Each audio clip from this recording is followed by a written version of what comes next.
Hi Blender fans, and welcome to Blender TC. In today's tutorial we're going to actually learn how you make the effect of the Stargate or portal in Blender.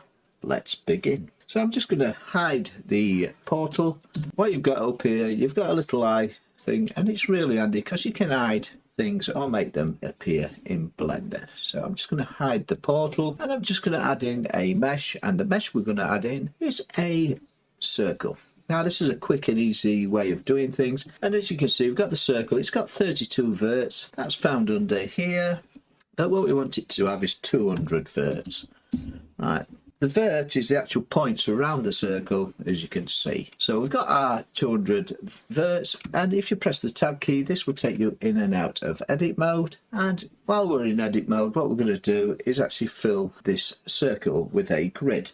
So pressing the F3 key, and you've got a thing in here called a search bar, and if we put grid you can actually access grid fill, and as you can see that's created loads and loads of squares. And if we actually go out of edit now by pressing the tab key, we now are going to add in a modifier, and the modifier is going to be a solidify modifier. So add modifier, and what we've got down here we've got solidify. So hit the solidify, and I'm just going to take this up to 0.05.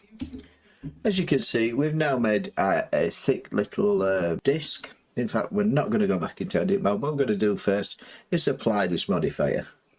So apply the modifier, then go back into edit mode, and we're going to select, you've got point select, line select and face select. We're going to select this line and Control and R just to subdivide this. Roll your mouse up by, or you can press the 2 key, it's entirely up to you. So we've done that, and we've got ourselves a disc with loops, and what we're going to do now is actually go back out of edit mode, rotate this on the X by 90. Whoops, so I did that wrong.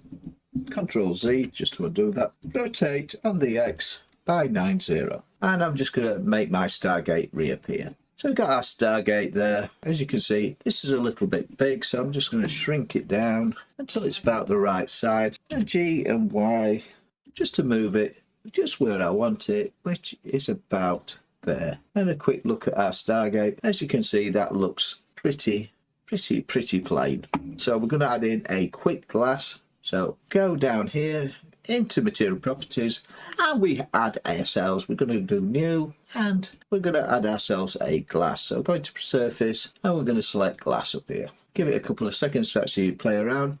Reduce the roughness so it then just becomes a see-through type glass, slightly reflective, and that is what we're going to use for our whoosh.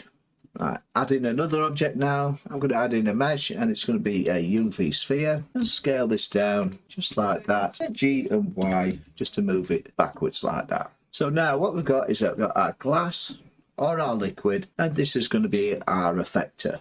Now if you change the shape of your effector, this can actually change the shape of this. So if you've got a long thin effector, then it will actually drag it out more before it springs back into its original shape. Or if you've got a ball like this, it'll just go out so far and then go back in. So I'm just going to take this to the beginning of my animation, which is frame 1, and the end frame I'm going to make it 250 just for this example. What we're going to do is we're going to actually, this is actually just takes you to the frame. So on frame 1 I'm just going to press the I key, lock rotation and scale, and I'm just going to move this on to 50 frames, and quickly I'm just going to G and Y, move that to about there, and press I again, lock rotation and scale. So as we look at this, I'll just move this back. What will happen when you press the space bar, it will go over there, and that might be the effect you're wanting. But what we're going to do now is I'm going to take another, say 100 frames, and G and Y, just move it back to the other side, press the I key, lock rotation and scale.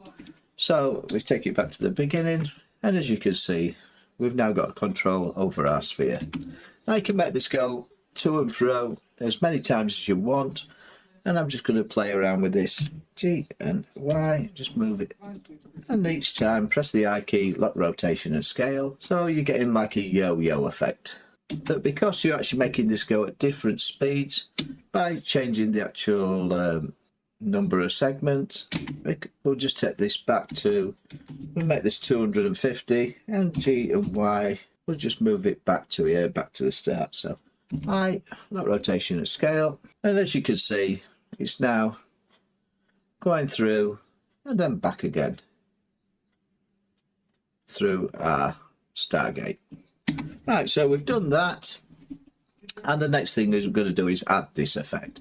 So what we've got here, we've got this thing called physics properties, and we're just going to add in a dynamic paint, and this is a canvas, so we add a canvas like that, and instead of having this surface paint, what we're going to do is change that to waves, and then we're going to go to this, and we've got a same again, dynamic paint, but we're going to change this one now to a brush, add a brush, and that's about it.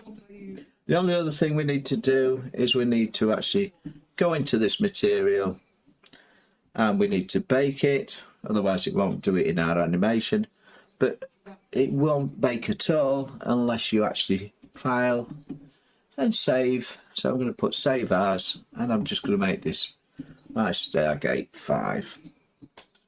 Save as. So now everything's done, we can actually bake this. And as you can see, it's baking everything there. Everything's baked. If you want to change the animation, what you've got to do is delete the bake and start again. So if we actually hit this now, we can actually see that every time this passes through, it actually affects the actual animation. So last but not least, what we're going to do now is we're just going to hit this, right click to shade smooth, and just to finish off our effect, what we're going to do is hide the sphere in the render, and that's done quite easily by selecting the sphere, going up here to the sphere, and this here is disabling renders, and this here is disabled in the viewport. So now it's totally invisible, but as you can see, it still affects the effect and makes our Stargate. Hope you enjoyed this short tutorial, and don't forget to hit the like and subscribe to my channel. Bye for now.